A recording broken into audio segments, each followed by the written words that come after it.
Oregon's quest for that elusive first national championship begins in earnest this week against Ohio State. And that path, boy, it's readily available.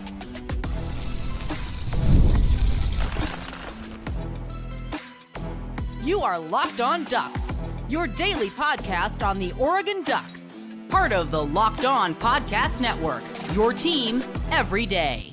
Yes, it is that time once again for Locked On Ducks. I'm your host, Spencer McLaughlin. Thank you so much for making this your first listen or your first view of the day. Part of the Locked On Podcast Network, your team every day, and your number one source to stay up to date with the Ducks. Today's episode brought to you by our friends over at FanDuel. Place your first $5 bet. You'll get started with $200 in bonus bets, guaranteed. Visit FanDuel.com to get started. Any concern about the secondary against these Ohio State wide receivers and individual standouts? A Tuesday tradition here on Locked On Ducks, all coming up on today's show. But this game is going to tell us maybe not every piece of information we need to know, but about 90% of whether Oregon can actually have a national championship caliber season. Now, they don't have to win the game in order to do that. I feel good about their ability to do so, just to be clear, for all the YouTube commenters that want to jump ahead on that particular remark.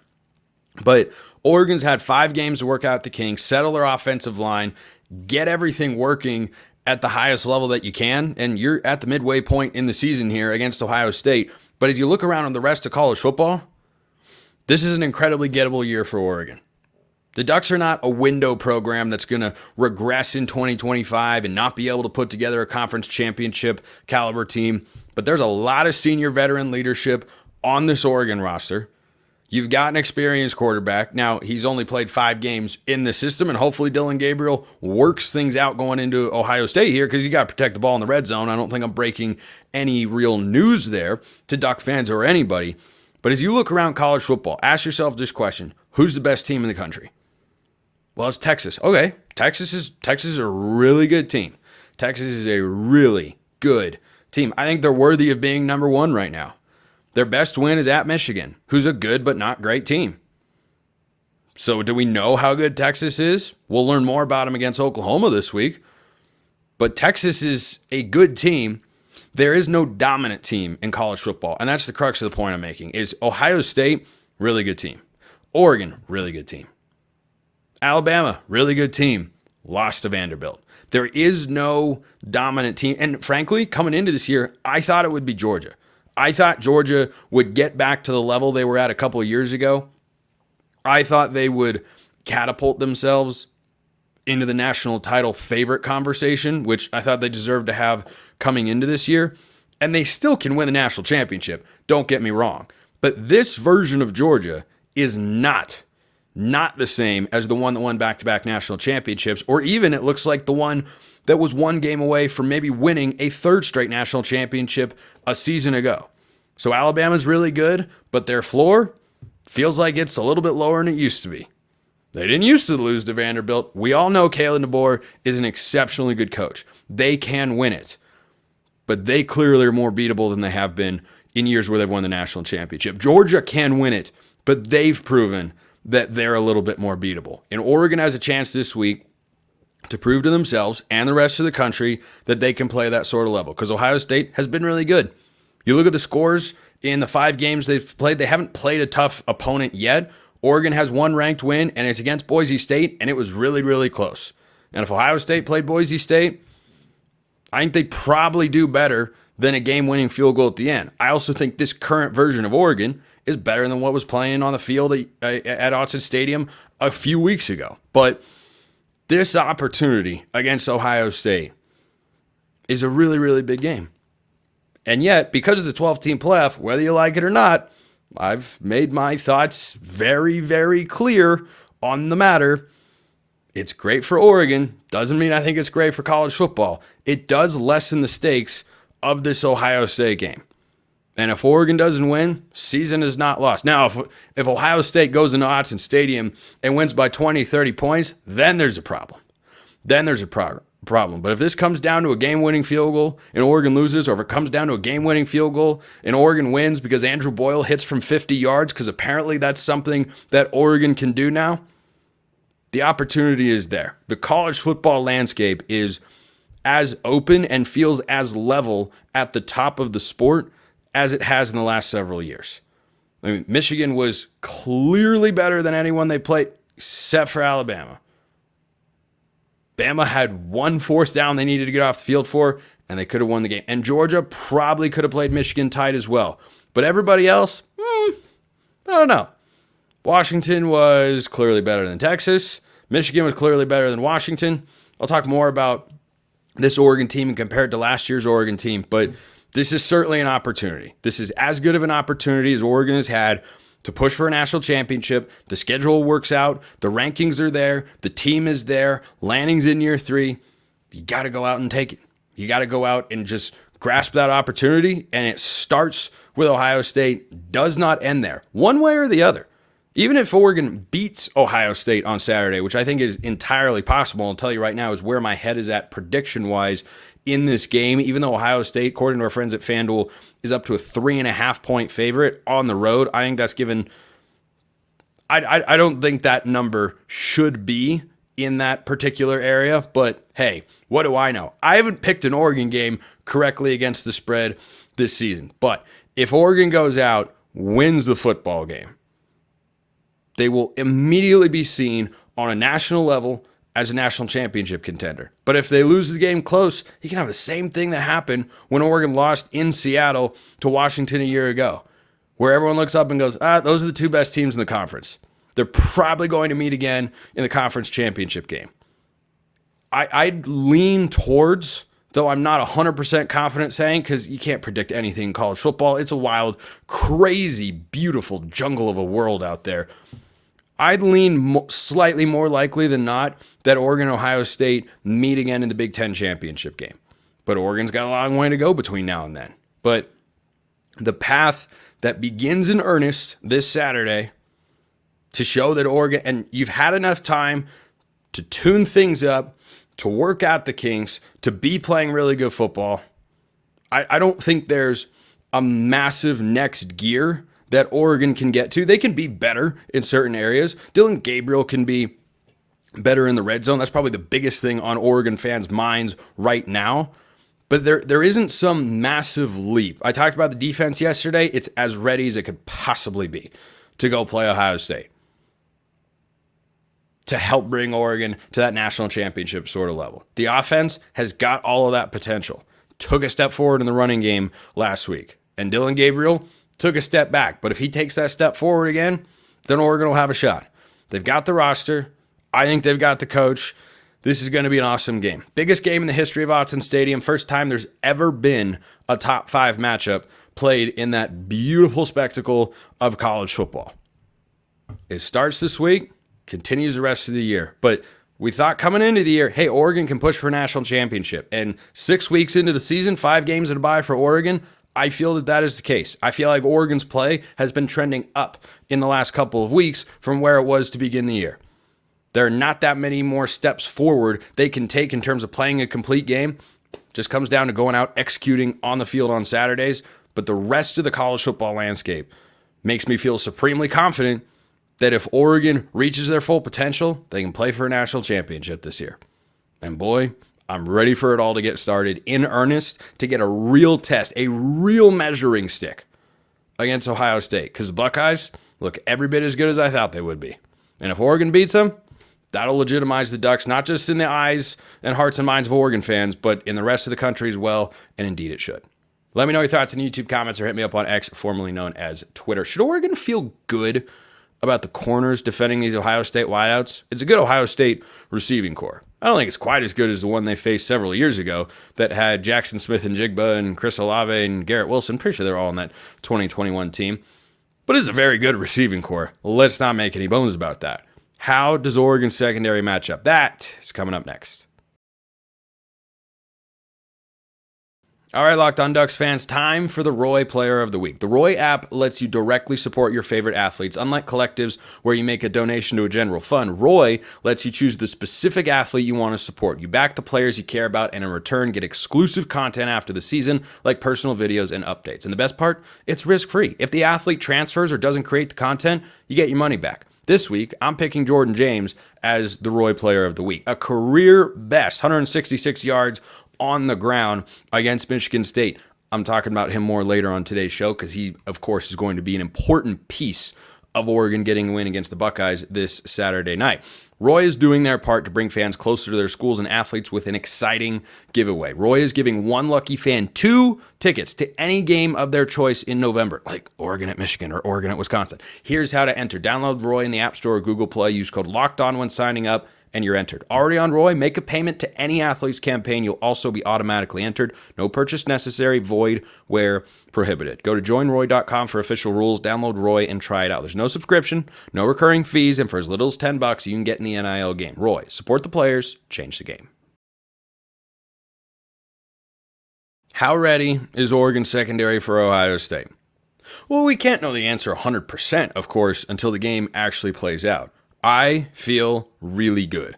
Now, this is by far, I like UCLA's receivers, but this is by far the best receiving core that Oregon has faced. And Will Howard, I don't think there's a quarterback Oregon's faced that's as capable as Will Howard. Is he going to go CJ Stroud 350 to 400 yards or so? No, he's not that sort of guy. That's not the way that Ohio State has played football this year. They've got a great rushing attack, and then Will Howard is a really capable, really solid, complimentary quarterback that is a veteran who can make some really, really good throws. He's not going to wow you all the time, but you might look up at the end of the game and go, wow, he had 260 yards, 2 touchdowns, no interceptions, and he completed 74% of his throws. He can do that if you don't move him off his spots, and he can move a little bit as well. But this question came from a Locked On Ducks insider, which you can become for a free 14-day trial, link in the description below. Get priority mailbag access, all sorts of other perks as well, or get in the mailbag the old-fashioned way, YouTube comments, or on X, formerly known as Twitter. Hey, Spencer, you touched on the D-line. I know you feel good about our defense overall. Indeed, I do. But what is your take specifically on Muhammad and Reed being able to cover Smith and Ibuka? I was hoping by this time we would have Florence back to help in coverage. Yeah, Jaleel Florence coming into the season, if healthy, would have been my number 2 starting corner for the Ducks. It's been Nico Reed and Dante Manning going back and forth on the outside. Brandon Johnson in the slot, I feel awesome. Jabbar Muhammad, I feel good. I don't think Muhammad has been at his very best just yet. I think he's gotten better as the season has gone on. I definitely trust Jabbar Muhammad a lot more on an island than I do Nico Reed. And this is going to be the chess match that, at some level exists in every football game, but especially in this one. Nico Reed and Dante Manning have both had some really good moments this year. The secondary in a whole has played awesome football. If you tell me right now Jeremiah Smith is one-on-one with either of those guys, I hate that matchup. Absolutely hate it. That requires safety help over the top. I feel better about Brandon Johnson. He has been much better in coverage. Your eye test tells you that. Pro Football Focus tells you that. But he's in the nickel position. And so if Smith goes out wide and Oregon brings some pressure, if Taisheem's on the blitz and Kobe Savage is the lone safety in the middle of the field, I expect Will Howard to take deep shots down the sidelines. I mean, that's something that this Ohio State offense under Ryan Day, I know Chip Kelly's the play caller now, but they take those sideline shots with their wide receivers a lot because they have a bunch of high-end dudes. And Jeremiah Smith is a big-time playmaker. And Emeka Ibuka is a real capable and good wide receiver. So in that scenario, I don't feel as good. With Muhammad, I think at some point you have to be able to trust him. That's what you brought Jabbar Muhammad in for. And I'd say I feel a solid 7 out of 10 about Muhammad, but I'm closer to a 4 or a 5 if Reed or Manning are on an island against those guys. Because those are NFL caliber wide receivers. And, Manning and Reed, they've done some great things this year in coverage and played really well. I've seen them against NFL caliber wide receivers. I've also seen Jabbar Muhammad against NFL caliber wide receivers. He got beat a little bit last year in Seattle against Troy Franklin, and he put the clamps on him in the Pac-12 championship game. Nico Reed, Dante Manning, on the other hand, tended to get beat or have pass interference or holding. So I think that those guys specifically, I'd want safety help over the top. But then if you're rolling a safety there, does that leave you with a lighter box to stop the run where you have a couple of elite running backs for Ohio State in Travion Henderson and Quinshon Judkins? I'm glad I don't have to make those sorts of decisions because that's a really, really difficult thing, and why trench play, as always, going to be really important in this game. Because if the front six for Oregon because they've always got 5 defensive backs on the field and their base personnel. If the front 6 are able to contain the rushing attack, that's a big benefit for Oregon. But last time these teams played in 2021, Oregon wasn't able to get any sort of pressure on CJ Stroud, left corners on islands, communication wasn't always great, and CJ Stroud went for a bunch of yards, and Oregon was able to bend but not break and get a couple of key stops on 4th down. That might be what the game comes down to. It could. But if you're telling me on the 7-yard line, 3rd down and goal, do I think Tosh Lupoy and Chris Hampton and Dan Lanning dial up a cover 0 pressure and say, yeah, Nico Reed, Jeremiah Smith, one-on-one on the outside? No, that's advantage Buckeyes. And the same goes for Dante Manning, who's a solid, capable player. This is his 5th year playing for the Ducks. We know what he is at this point. And when he goes up against the higher-level guys, he has not had a great game so far. Maybe Saturday is the opportunity that he comes through, but I'd say my confidence in the secondary on the whole is high. But when you get to the 1v1 situations, it drops a little bit. And so how Chip Kelly goes about creating those matchups is going to be a big element for the Ohio State passing game and how successful Oregon's defense can be. This question from Cam. Hey, Spencer, hope you've been having a fantastic day. Well, thank you. You too. Do you think Jordan James will need to have a similar type of game that CJ Verdell had? Rumors are swirling that CJ Verdell is still running against the Buckeyes in 2021? Or do you think Oregon will be fine even if the run game isn't as successful? Also, thanks so much for making my everyday commute to work worthwhile. Go Ducks. Well, I love that. Love that you listen every day on your commute. And every day are out there. Cam, appreciate you very, very much. As for your question, no, you do not have to have a CJ Verdell level game in which he went for somewhere in the neighborhood of 634 yards and 18 touchdowns in Columbus. Was that an awesome performance? Yes. And my answer to this question is twofold. Number one, I think Oregon's passing attack in this game is far more capable than what it was in 2021, where you had Anthony Brown, young receivers, young tight ends. That's not as good of a passing attack as Dylan Gabriel with Tez Johnson, Evan Stewart, Trayshawn Holden, and everybody else that he throws the football to. And Terrence Ferguson, who was a freshman in that game and is now, of course, a senior and bound to play on Sundays. So, no, James does not have to go crazy. However, does Oregon need to have some semblance of balance? We've seen that answer is yes.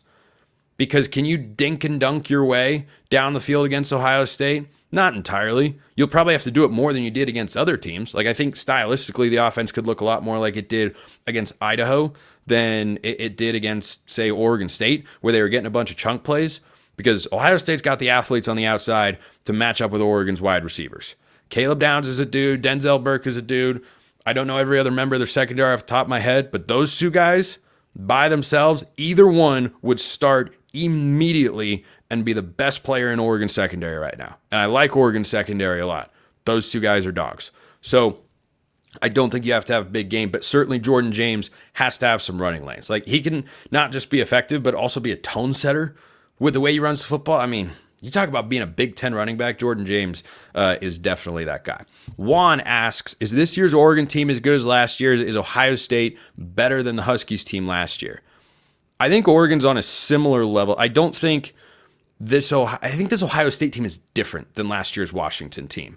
Whether or not the matchup plays out as it did against the Huskies a season ago remains to be seen, because that was an air attack with a first-round quarterback, a first-round receiver, and 2 other NFL guys who are playing and contributing on Sundays right here, right now. That's not what this Ohio State team is. They've got a couple NFL-caliber wide receivers. It's not the same level of passing attack as Penix and those guys. So, different is the way I describe it. I think Oregon is a similar level, but also different from last year's team. I don't think the offense is quite as efficient and effective yet, because Gabriel's played 5 games in the system, whereas Bo Nix had an entire season. I do think that this defense is better than last year. You have individuals who are better. You have a secondary that is playing at a higher level, and the numbers back that up. Oregon is yet to allow a 200-yard passer. Have they played any passing attack as good as Ohio State's? No, definitely not. I don't think last year's team started with the first 5 games not allowing 200-plus yard passer. I think Tyler Shuck went for Don't remember exactly off the top of my head. It was definitely over 200 yards. They struggled more earlier in the year. The passing defense has been really, really good. So I think Oregon is on a very similar level, but just slightly different from a season ago. I think Ohio State is capable of playing the same level that Washington did last year, but they also do it different stylistically. And so it's not going to look exactly the same. But yeah, Washington last year was one of the 5 best teams in college football. And Ohio State this year, probably one of the 5 best teams in all of college football. And if Oregon beats them, they prove that they belong in that class as well. Love the YouTube comments, love the DMs, love the insider messages. However you want to get in the mailbag, keep them coming this week. One of my favorite things to do on this show is individual standouts that fly under the radar. Not guys that you know, like Jordan James had a big game. Well, yeah, of course he stood out. Well, Jordan Birch had a big game. Yeah, of course. I like going a layer deeper. And there are a couple guys who I thought were really good on Friday night against Michigan State that Oregon's going to need against the Buckeyes as well. And that's coming up next. Coming up right now, FanDuel. NFL fans, guess what? You can start the season with a big return on FanDuel, America's #1 sports book. So when you get a hunch in the middle of the game, you can check out the latest stats, view live play-by-play, and so much more on the same page where you're placing your bets. You'll get started with $200 in bonus bets guaranteed when you place your first $5 bet. Guaranteed. Oregon is plus 3.5 at home. They have lost once at home in the Dan Lanning era, and that was to, I think we all remember at this point. So if you think Oregon keeps that streak going, FanDuel.com. If you think Ohio State has got everything they need to come in and beat the Ducks by more than a field goal, you should also go to FanDuel.com. Whatever you want to bet on, FanDuel's got it. Check out America's #1 sports book at FanDuel.com. All right, let's do some individual standouts here. And I've got 2 guys on defense, 2 guys on offense that I think were phenomenal and Oregon will need again in this game. Let's start offensively. The 2 tackles I thought had their best game of the season. Cornelius was moving guys around. Connerly on a variety of concepts I thought was exceptional. Dillon Gabriel was not sacked. And Johnny Cornelius deserves a lot of credit because he is now the blindside protector for Dillon Gabriel, who's a left-handed guy. And remember, against Idaho, he played his worst game as a Duck. Since then, Pro Football Focus has got him as one of the, 20 highest graded tackles in the entire country. And I think what we've seen offensively from the Ducks, not just in the passing game, but in the running game as well, is reflective of how well he has played.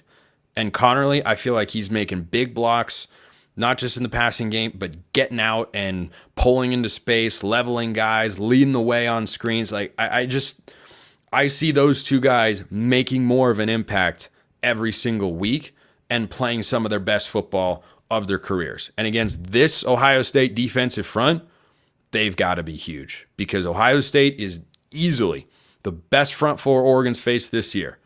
And there's no offense that can thrive when your quarterback is under pressure. And we've seen what happens when Dillon Gabriel gets under pressure, what happens to, basically every other quarterback. Well, the most important guy, any guy can be important because interior pressure can be a nightmare. Edge pressure can be easier to get away from for quarterbacks sometimes. But I think the key to Oregon's pass protection starts with the tackles. They've got to be able to win 1v1s because JT Tuimoloau, I think is the right phonetic pronunciation. I'll ask Jay Smith of Locked on Buckeyes later this week. He's going to be coming off the edge all day long. And he can go left, he can go right. Both guys are going to have to block JT at some point. And he is a Kayvon Thibodeau-esque game wrecker off the edge. There was a game, it was either last year or the year before, at Penn State. He literally took over the football game. Literally took, in the same way that we used to watch Kayvon Thibodeau just dominate a quarter and just take over a game. Like, yeah, you're not moving the football because you can't block number 5. That's how good he's capable of being. So the tackles have to be up to that challenge. They've got to be up to that challenge. And if they are, Oregon will be set up for success. Flip to the other side of the ball. Jamari Caldwell had his best, most impactful game as a Duck. Punched the ball out of Aiden Childs on the 1-yard line, forced the touchback, helped pitch a shutout for the starters defensively in the first half. And I don't think when all the starters were playing, Oregon allowed a touchdown there. So I thought Caldwell was great. He had a couple of pressures, but he was blowing up the run game. absolutely blowing up. And I've talked a lot about Derek Harbin on this show because he's been phenomenal. But the Houston transfer, Jamari Caldwell, I think is really starting to find his groove. I think the defensive line, as I've talked about, is awesome. It is the unit on defense I feel most confident in going into this game against Ohio State. I thought Caldwell was great, and I thought Mateo was great. Mateo Uyunglele, 4 sacks this year. One of you sent me like a question or a take, prop, whatever you want to call it, that Mateo would have, I think it was 10 or 12 combined sacks and TFLs. He's already got 4 sacks this year through the first 5 games. That's a crazy good pace. And I mean, he looks, along with Tatum Tuioti, like a guy that has taken that sophomore leap instead of having a sophomore slump. And I think that's a great thing for Oregon's defense because being able to get pressure off the edge, that's what he's there to do. That's what he was recruited to do. And he looks, I think, fantastic. Really, really good. So those were guys that kind of flew under the radar that I thought had really, really impactful games. And they're all going to be important. Trench play matters. In every single game that Ohio State and Oregon have played in my lifetime, the team that wins the rushing attack wins the football game. 2009 Rose Bowl, 2014 National Championship, 2021 in Columbus. Team that runs for more yards has won the football game. Where does that start? Up front. So the big boys have to come up big. If you think I missed any individual standouts in there, I mean, Andrew Boyle, of course, like 50-yard field goal. A 50-yard field goal. First since 2008. Matt Evanson. I just still can't believe that's a thing. What a glorious thing to say. 50-yard field goal. I might just repeat that for the rest of the show. I might just repeat that all week. That's what Locked On Ducks is going to become. 30 minutes of me saying Oregon made a 50-yard field goal. I would love to see him do it against Ohio State. I think points are going to kind of be at a premium. I don't think either team gets 30 points because I think both these defenses are really, really good. And the offenses are good and capable, but the defenses have just got a lot of dogs going both ways. So that has been my prediction for a long time. I have not wavered off of that to this point. One of you sent in a YouTube comment about players who are not playing this year, so maybe the opposite of an individual standout. Aaron Flowers, Blake Purchase. Neither one have seen a significant role this year. I'll address Aaron Flowers first. I think that one is a lot simpler. I don't think Aaron Flowers is playing because he's a true freshman. And putting in a true freshman at defensive back, particularly safety, tough thing to do. Now, Peyton Woodyard has played a little, but who's the safety that when, a guy goes down or, someone's not playing for whatever reason, who's the safety that this coaching staff have put in on the back end? Tyler Turner. What's the difference between him and Aaron Flowers and Peyton Woodyard? He's a redshirt freshman, not a true freshman. So I think that one's pretty simple to explain. Blake Purchase, simple but complicated as to why he's not playing more. He had a good freshman season for the Ducks, and he's just been beaten out on the depth chart by Jaden Moore. I don't think Blake Purchase suddenly became a bad football player. I think that room is so crazy competitive that Jaden Moore has just elevated himself. And if you watch Jaden Moore, he's making an impact off the edge. And I think it's a testament to how deep this Oregon defensive line is that coming into the year, there were some of you out there, and I understood why, that said, hey, I think Purchase could have a big season. Is a valid take to have. But Jaden Moore's been one of the surprises. He's regularly playing in key situations, in pass rush situations especially, which is where Purchase normally went in a season ago. But I think Jaden Moore has just beat him out, and it's hard to argue with that from the coaching staff standpoint, or from our standpoint talking about the coaching staff, because when you watch Jaden Moore, you go, wow, he looks ready. He's a redshirt freshman, and boy, he looks like he's productive. He looks quick. He looks like he's got twitchiness to him. So I think that's great for Jaden Moore, and it's great to have competition and depth in that room. But those are a couple guys you might have expected to see this year. I think that's why they're not playing.